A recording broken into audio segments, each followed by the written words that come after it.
আজ আমি তোমার সাথে কোনো গল্প করতে আসিনি। আজ আমি তোমার ওই রক্তাক্ত হৃৎপিণ্ডটার ওপর হাত রেখে কিছু চরম সত্য কথা বলতে এসেছি।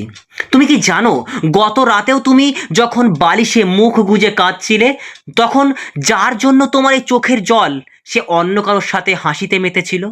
তুমি যখন বারবার তার প্রোফাইল রিফ্রেশ করছিলে এই আশায় যে সে হয়তো একটা সরি লিখবে, সে তখন তোমাকে মিউট করে নিশ্চিন্তে ঘুমাচ্ছিল। কি হলো? কথাটা শুনে কলিজায় লাগলো, তাই না?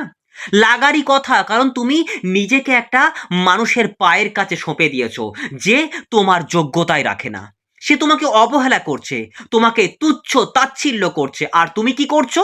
তুমি তার অবহেলায় অবহেলা খেয়ে খেয়ে বেঁচে আছো। তুমি ভাবছো আমি যদি আরো একটু বেশি ভালোবাসি তবে হয়তো সে ফিরে আসবে। ভুল, চরম ভুল। তুমি যত বেশি ভালোবাসার ভিক্ষা চাইবে সে তোমাকে তত বেশি ঘৃণা করবে। কারণ এই পৃথিবীর নিয়ম হলো, ভিক্ষুককে কেউ ভালোবাসা দেয় না, দয়া করে, আর দয়া দিয়ে সংসার চলে, প্রেম হয় না। আজ আমি তোমাকে শেখাবো অবহেলার শেষ কোথায়। আজ আমি তোমাকে শেখাবো কিভাবে তোমার নীরবতাকে একটা মারণাস্ত্র বানিয়ে সেই অবহেলাকারীর রাতের ঘুম কেড়ে নিতে হয়। আজ আমি তোমাকে সেই 3টি কথা এবং 3টি কৌশল শেখাবো যা প্রয়োগ করলে সে তোমাকে হারানোর ভয়ে থরথর করে কাঁপবে। হ্যাঁ, সে তোমাকে হারানোর ভয়ে থরথর করে কাঁপবে। ভিডিওটা যদি অর্ধেক দেখে চলে যাও তবে সারা জীবন ওই অবহেলার ডাস্টবিনেই পড়ে থাকবে। আর যদি শেষ পর্যন্ত দেখো তবে আজ তোমার নতুন জন্ম হবে। তৈরি তো? চলো শুরু করা যাক। শোনো বন্ধু, মানুষ কেন তোমাকে অবহেলা করে সেটা আগে বুঝতে হবে। মনোবিজ্ঞান বা সাইকোলজি বলে মানুষের মস্তিষ্ক সবসময় চ্যালেঞ্জ পছন্দ করে। তুমি যখন কাউকে বুঝিয়ে দাও যে তুমি তাকে ছাড়া এক মুহূর্তেও চলতে পারবে না, তখন তুমি তার কাছে আর চ্যালেঞ্জ থাকো না। তুমি হয়ে যাও একটা পুরনো আসবাবপত্র। বাড়ির কোণে পড়ে থাকা পুরনো চেয়ারটার দিকে কি কেউ প্রতিদিন তাকিয়ে দেখে? দেখে না। কিন্তু শোরুমে রাখা ওই দামি সোফাটার দিকে সবাই হাঁ করে তাকিয়ে থাকে। কেন? কারণ ওটা অর্জন করতে হয়। তোমার জীবনের কথাটাই ধরো না, সম্পর্কের শুরুতে সে কেমন ছিল? পাগলের মতো তোমার খোঁজ নিত, তাই না? কারণ তখন সে তোমাকে চিনতো না। তোমাকে জয় করার একটা নেশা ছিল তার ভেতর। কিন্তু যেই তুমি তাকে নিজের সবটুকু দিয়ে দিলে, নিজের মান সম্মান জলাঞ্জলি দিয়ে তার গোলাম হয়ে গেলে, অমনি তার নেশা কেটে গেল। তাই চাণক্য একটা কথা বলেছিলেন, অত্যাধিক সরলতা হলো বোকামির লক্ষণ। জঙ্গলে গিয়ে দেখবে সোজা গাছগুলোকেই আগে কাটা হয়, আর বাঁকা গাছগুলো টিকে থাকে। তুমি বড্ড সোজা হয়ে গেছো বন্ধু। তোমার মনের দরজা জানালা সব খোলা, সব খোলা। সে যখন খুশি আসছে, যখন খুশি লাথি মেরে বেরিয়ে যাচ্ছে। তুমি তার কাছে একটা অপশন হয়ে গেছো, প্রায়োরিটি নও। এই অবহেলা থেকে বাঁচার একমাত্র উপায় হলো নিজেকে রহস্যময় করে তোলা। নীরবতা হলো সেই রহস্যের চাবিকাঠি। তাই প্রথম মারণাস্ত্র চরম নীরবতা, নো কন্ট্যাক্ট রুল। তুমি হয়তো ভাবছো আমি যদি কথা না বলি তবে তো সে আমাকে ভুলেই যাবে, আর এই ভয়টাই তোমাকে শেষ করে দিচ্ছে। সাইকোলজি বলে মানুষের অভাব তখনই অনুভূত হয় যখন সে চোখের সামনে থাকে না। রিভার্স সাইকোলজি কি বলে? তুমি যখন কারো ওপর রেগে চিৎকার করো তখন সে জানে তুমি তাকে গুরুত্ব দিচ্ছ। কিন্তু তুমি যখন হঠাৎ করে একদম চুপ হয়ে যাও, কোনো অভিযোগ নেই, কোনো কল নেই, কোনো সোশ্যাল মিডিয়ার স্ট্যাটাস নেই, তোমার কিচ্ছু সে জানতে পারছে না, তোমার কোনো অ্যাকশন নেই, রিয়াকশন নেই, তখন সেই মানুষটার মাথায় আকাশ ভেঙে পড়ে। হ্যাঁ, আকাশ ভেঙে পড়ে। সে ভাবতে শুরু করে, কি হলো? যে ছেলেটা বা যে মেয়েটা কাল পর্যন্ত আমার পায়ে পড়ে থাকতো, সে আজ নেই কেন? সে কি অন্য কাউকে পেয়ে গেল, নাকি সে আমাকে ঘৃণা করতে শুরু করেছে? আর এই অনিশ্চয়তা তাকে ভেতর থেকে কুরে কুরে খাবে। তোমার নীরবতা তার কানে হাজার হাজার চিৎকারের চেয়েও জোরে বাজবে।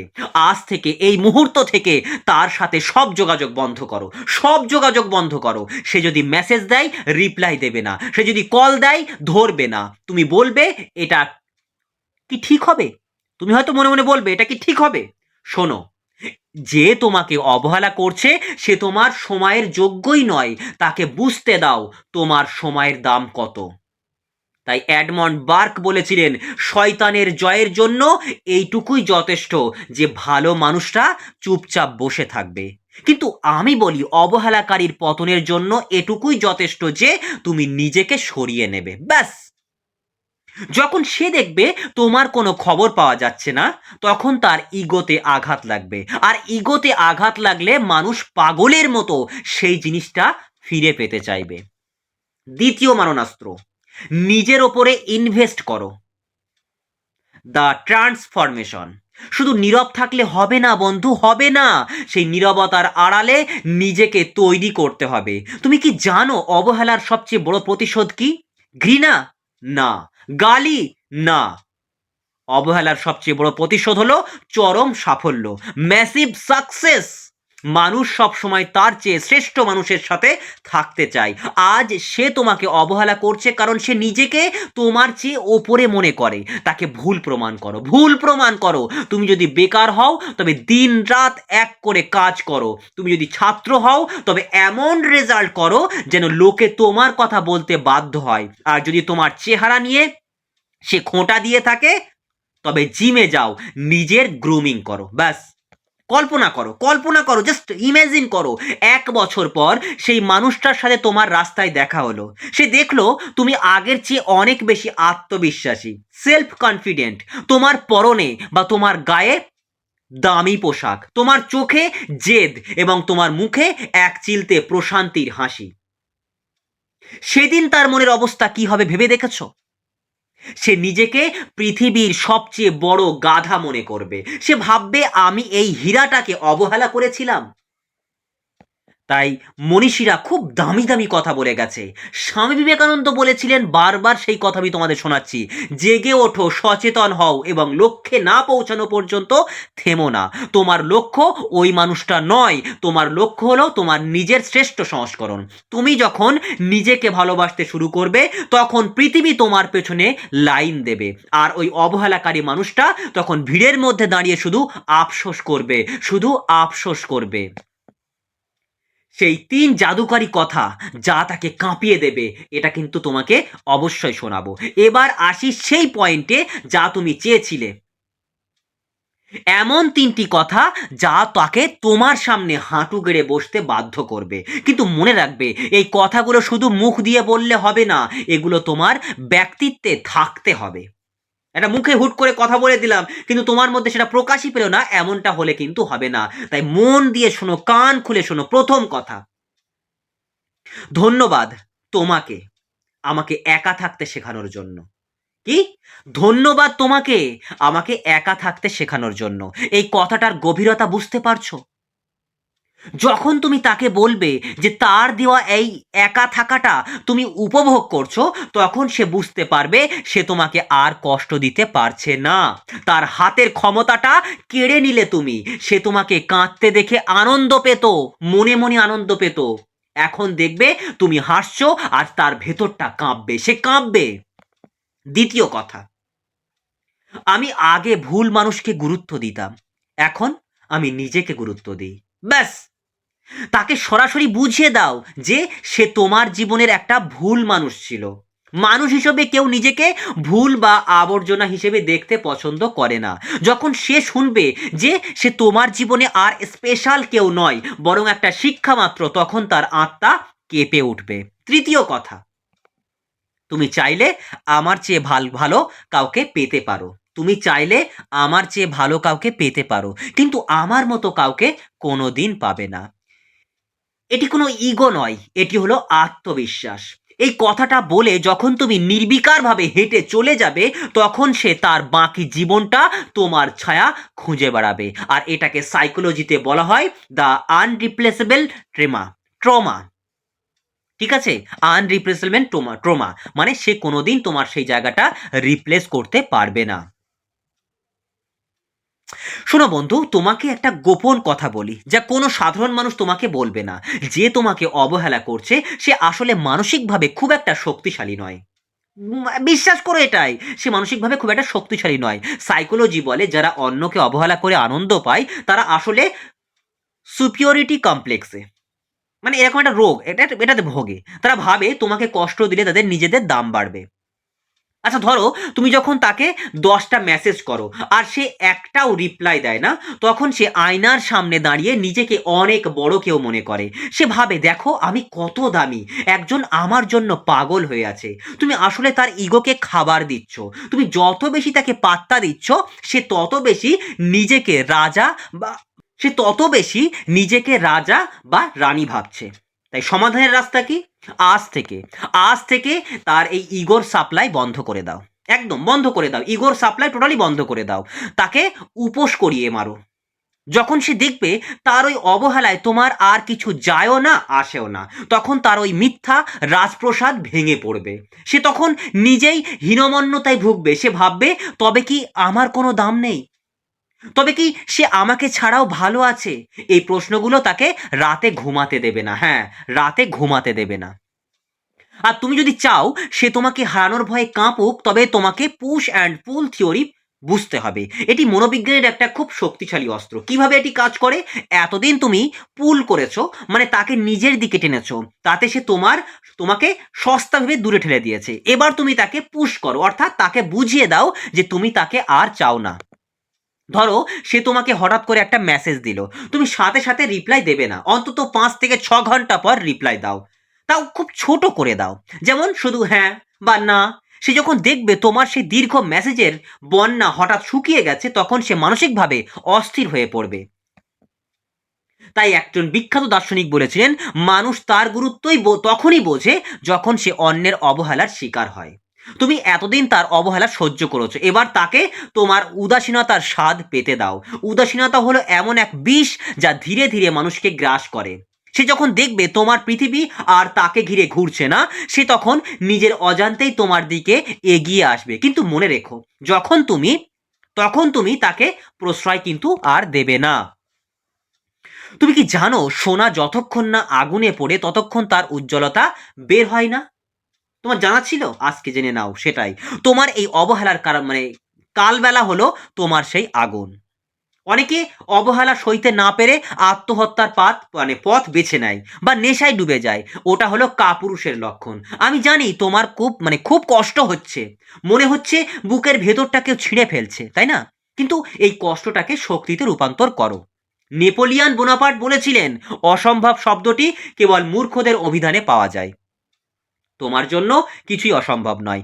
আজ যে হাতগুলো অবহেলার কারণে খালি হয়ে আছে, কাল সেই হাতেই সাফল্যের ট্রফি থাকবে। তাই আজ থেকে একটা ডায়েরি নাও, সেখানে লেখো সেই মানুষটা তোমাকে কি কি কটু কথা বলেছিল। প্রতিবার যখন তুমি তাকে মেসেজ করতে ইচ্ছে করবে, ওই ডায়েরি বের করে পড়বে। মনে রাখবে, যে তোমার চোখের জলের দাম দিতে পারেনি, সে তোমার কোনো ভালোবাসারই যোগ্য নয়। নিজের ওপরে যে দানো, এমন কিছু করে দেখাও যেন পুরো পৃথিবী তোমার নাম জপে।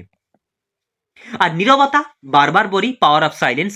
এই নীরবতা মানে শুধু চুপ থাকা নয়। নীরবতা হলো নিজের ভেতরে শক্তির সাথে সংযোগ স্থাপন করা।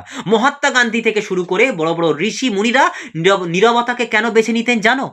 কারণ নীরবতায় উত্তর পাওয়া যায়। যখন তুমি তার সাথে ঝগড়া করো, তখন তুমি তোমার শক্তি নষ্ট করো, কিন্তু যখন তুমি চুপ থাকো, তখন তুমি তোমার শক্তি সঞ্চয় করো। তোমার এই নীরবতা তাকে সিগন্যাল দেবে যে তুমি এখন অনেক বেশি ম্যাচিওর বা পরিপক্ক। আর মানুষের মস্তিষ্ক অসম্পূর্ণ কাজ বা রহস্য মনে রাখতে বেশি পছন্দ করে, আর একেই বলা হয় জিঙ্গার এফেক্ট। তোমার নীরবতা তার কাছে একটা অমীমাংসিত রহস্য হয়ে থাকবে। সে সারাদিন শুধু এটাই ভাববে, তুমি কি করছো, কার সাথে আছো, কোথায় যাচ্ছ, কি করছো। আর এই ভাবনাটাই তাকে তিল তিল করে মারবে। বন্ধু, আমি চাই ভিডিওর এই পর্যায়ে এসে তোমরা একটা শপথ করো। এতক্ষণ তো বোঝালাম আমি তোমাদের, তাই ভিডিওর এই পর্যায়ে এসে তোমরা একটা শপথ করো, আমার সাথে শপথ করো। আজ থেকে সেই পুরনো ভাঙাচোরা মানুষটা মরে গেছে। আজ জন্ম হচ্ছে তোমার নতুন সংস্করণ। এই নতুন মানুষটা কেমন হবে? প্রথমত, সে অভিযোগ করবে না। এই নতুন মানুষটা কেমন হবে? সে অভিযোগ করবে না, কারো বিরুদ্ধে কোনো নালিশ করবে না। দ্বিতীয়ত, সে ভিক্ষা চাইবে না। ভালোবাসা হোক বা সময়, সে কোনো কিছু ভিক্ষা চাইবে না। তৃতীয়ত, সে কঠোর পরিশ্রমী হবে। নিজের শরীর এবং ক্যারিয়ারের জন্য সে দিনরাত এক করে দেবে। তাই স্টিভ জবস বলেছিলেন, তোমার সময় সীমিত, তাই অন্য কারো জীবন যাপন করে তা নষ্ট করো না। তুমি কেন তার জন্য জীবন নষ্ট করছো যে তোমার মূল্যই বোঝে না? তো একদম ভিডিও শেষ পর্যায়ে চলে এসেছি। তো একটা কথা লিখে রাখো, যখন তুমি নিজেকে বদলে ফেলবে, নীরব হয়ে যাবে এবং সফল হবে, তখন ওই মানুষটা একদিন ঠিকই ফিরে আসবে। কারণ সে এখন দেখছে তুমি আর সেই পুরনো ভিখিরি নও, তুমি এখন এক অপরাজেয় শক্তি।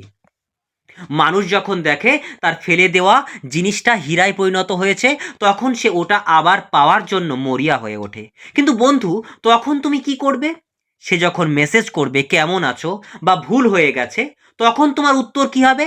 তোমার উত্তর হবে একটাই, শান্ত হাসি। তাকে কোনো গালি দেওয়ার দরকার নেই, কোনো ঝগড়া করার দরকার নেই। তাকে বুঝিয়ে দাও যে ট্রেনের সময় পার হয়ে গেছে, তুমি এখন এমন এক গন্তব্যে পৌঁছে গেছো যেখানে তার মতো বিষাক্ত মানুষের আর কোনো জায়গা নেই।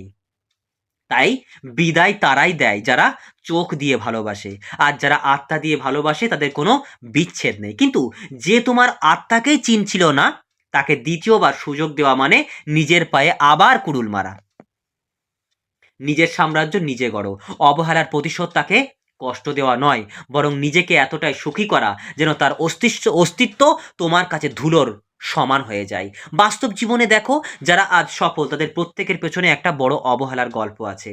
তারা ভেঙে পড়েনি, তারা সেই পাথরগুলো দিয়ে নিজের সাফল্যের সিঁড়ি বানিয়েছে। তুমি যখন নিজের কাজ, নিজের পরিবার আর নিজের শখ নিয়ে মেতে থাকবে, তখন দেখবে তোমার চারপাশের পৃথিবীটা বদলে গেছে। তখন ওই মানুষটা নয়, বরং তার চেয়েও হাজার গুণ, হ্যাঁ বিশ্বাস করো, তার চেয়েও হাজার গুণ ভালো মানুষ তোমার জীবনের সঙ্গী হওয়ার জন্য অপেক্ষা করবে। তো অনেক তো হলো, চোখের জল এবার ফেলা বন্ধ করো। অনেক তো হলো অন্যের পায়ে নিচে মানে নিজের সম্মান বিলিয়ে দেওয়া, এবার থামো, অনেক হয়েছে।